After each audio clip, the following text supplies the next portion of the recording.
Welcome to the CBS Eye on Money Show. It's Thursday, February, 2nd? Is it Groundhog's Day? It is. I don't remember which we're supposed to root for, Mark. Punxsutawney Phil sees the shadow or doesn't see the shadow? What do we root for?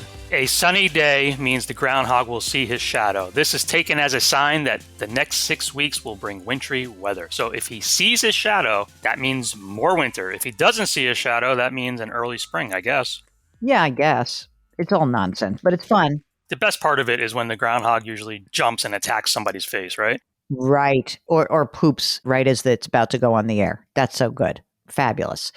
All right. So anyway, today is Groundhog's Day. So good luck to all of us for Groundhog's Day. Okay. Now, more importantly, today is a day where I am able to air a fantastic interview. I can say that because I didn't conduct the interview. See, sometimes I say that like the guest was great.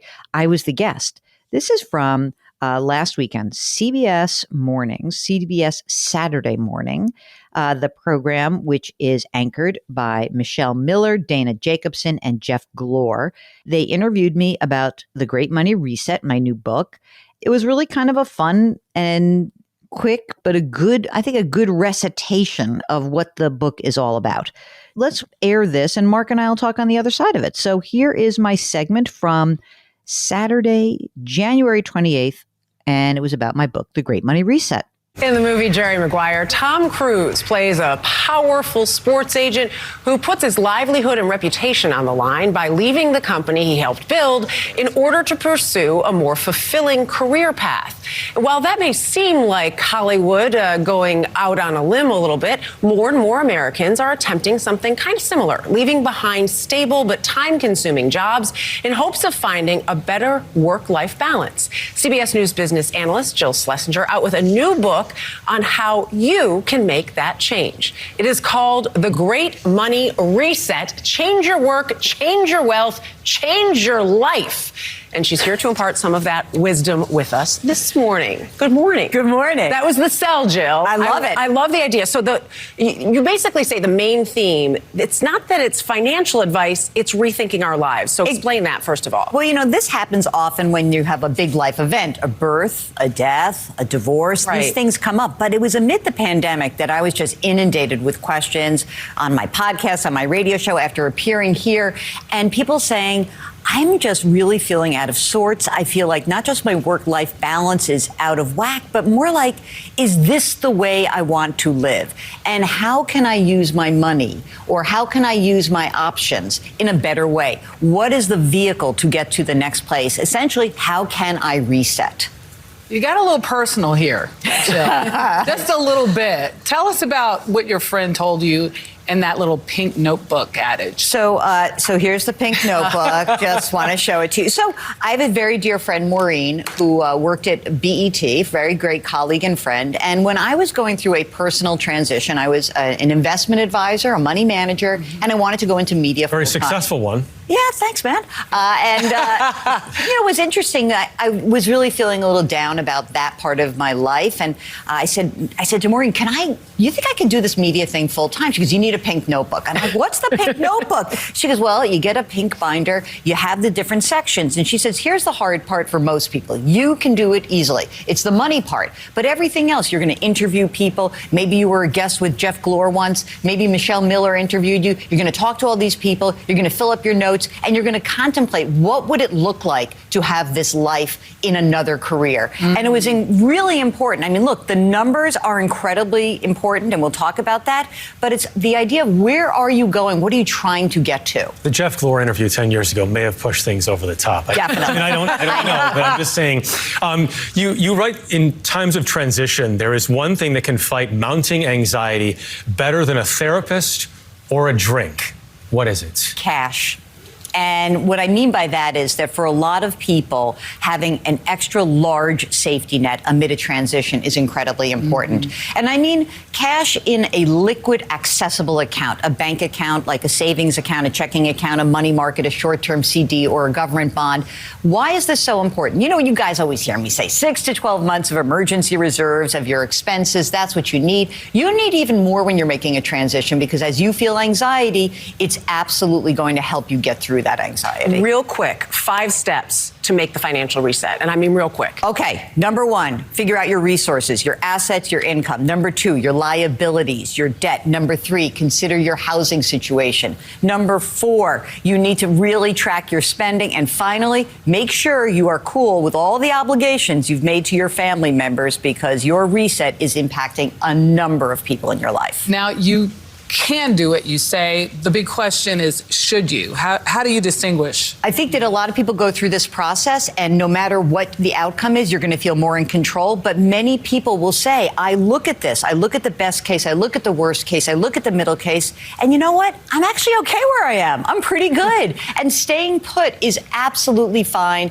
It's just going through the process will actually make you feel better about where you are. All right. So, Mark, you have, as we speak right now, the only thing you've read in the book is the dedication page. Is that right? That's correct. I'm still working on that page. You want to just focus on that for a while? Did you want to get it sort of laminated? You got your book, right? You finally got it. I did get it. You know, it's much smaller than the first book. I like it. It's like almost like pocket size. I know. I love the shape of it. I love the feel of it. I love the cover. I know. I really do love it. I'm not to say I don't love my first book, because the first book was great, but I really love this book because it's about everyone who's been coming across our paths, over the many years that we've been hosting audio broadcasts, and even some prior to that. So that's kind of cool. So anyway, the one thing that I think is always funny about these interviews is that, there's someone in my ear saying like, rap, rap, rap. And so I went through very quickly what I call the Fabulous Five. And I love this notion, which is like, these are your guardrails. These are the areas of your financial life that you have to address before you can figure out where you want to go. Think about it this way. To reset to a new place, you must begin where you are today. And only then can you just break through and do something, right? So here's your good hard look. Okay, you ready? Number 1, you need to account for your resources, all of your assets. And you hear us when we talk to people on the air about this. So when you guys call in, I'll say, what do you have? And then I say, what do you earn? And when we talk about income for people, what we on the program don't do, but I want you all to do if you're going through a reset, is to also think about all the benefits that you receive. And we take those benefits for granted. I know that. Think about, if you're lucky enough to have a pension, that's not taking for granted. I know that. But you may think like, hey, I get a 401k match. I have an FSA. I have an HSA. I have life insurance. Like there's a lot of stuff that people get and they don't realize how much that can all add up. So resources is number 1. Liabilities, that's just what you owe, your debts. That's easy. Your housing situation. Like Mark, if you were going through a reset, and you're thinking, well, Theo's in this school and we want to be near the school. And so even if I were going to force you to move somewhere else, you have to account for the fact he's in the school for a long time. And I think a lot of people don't take that into account or maybe they're happy renters and everyone around them is saying, buy, buy, buy. We hear from those people a lot. I don't want you to do that, but just keep that in mind. Mark, how's your spending? Do you keep track of it? Oh, yeah, meticulously. Yep. We do. People will laugh at this, but our weekly routine it's pretty consistent, is every Sunday, like on a Sunday night, we will pretty much log the expenses from that week. You do it weekly? Yeah, because otherwise I'll lose track, or she'll lose track, I'll lose track, and things will just get lost in the shuffle. So, and it's just our shared expenses, not stuff that I buy for myself or that Amanda buys for herself. It's just our shared expenses. Have those expenses been drifting up since Madam has become a big-time executrix? No, she's good with that. Even though, she's gotten raises along the way, the spending stays pretty consistent. But you don't know what she spends on her, fun stuff. I don't care. As long as we have our goals that we kind of set out, and as long as she meets those goals, whatever else she does, I don't care. All right, that's kind of cool. I like that.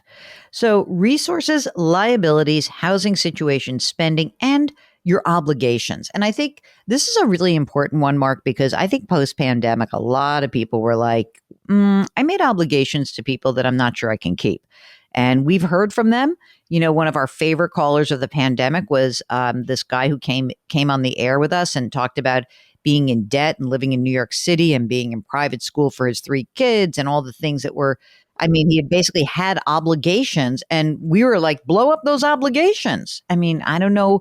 It's hard to do, but at least think about it. And I think that's really important.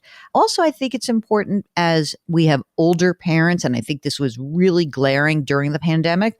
People felt like they were really far away from their families, and that an obligation to take care of is an important obligation that we should account for. So I think those are my fabulous 5. And I think that when you take a good hard look at all of these 5 aspects of your financial life, it does provide you with a lot of control. And Mark, I think what's also been fun is that we often will have a conversation with somebody where we'll find a different avenue to pursue. So it's not all or nothing. It's not black and white. There is a gray area, and we want you to at least be able to take a nuanced risk when one is available. And we also want to make sure that when you are really coming up against a wall and you can't do something, staying where you are is okay. That's an active choice. You've just got to make sure that you understand these numbers before you act. As I look back at it, I started July Money as a side hustle. Like, this was my side hustle before it was ever my full-time job. You know, we were doing this part-time 12 years ago, when I was working the overnight shift, and kind of just evolved over the years. But I definitely started it as a side hustle. I didn't just quit my full-time job and go work with you. Were you surprised that we could make this a full-time gig for you in the end? Was it surprising to you, or was it, as it evolved, did you feel like, okay, we can do this?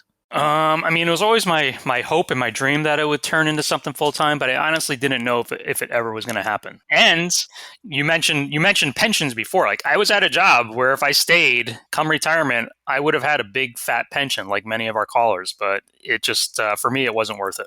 Well, the good news for you is it's not quite as fat as it once was. So you didn't give up as much as you would have thought. All right, that's it. That's the episode about the Great Money Reset and the interview with the wonderful crew of the CBS Saturday morning program, which is an amazing program. I encourage all of you to watch. If you guys have questions, if you're thinking about your own Great Money Reset, we'd love to hear from you. Go to our website, jillonmoney.com, click the Contact Us button, complete the form. There's a little box that says, would you be coming on the air with us? And you say, yes. Mark does everything else. And so that's so nice. You will see there is an area right on the front door of the website that allows you to order the Great Money Reset. Mark Talercio, he's the co-host and executive producer. Karen Kranick is our web queen. We are distributed by Paramount Global. We drop episodes every Tuesday and Thursday. We like to remind you to do something nice for someone else because it makes that person feel good and it makes you feel good. Don't forget to leave us a rating and review on Apple, and check out all of our content over at jillonmoney.com, where everything lives. Got it? Our mantra for 2023 comes straight from the book. Change your work, change your wealth, change your life. Thanks for listening. We'll talk to you next week.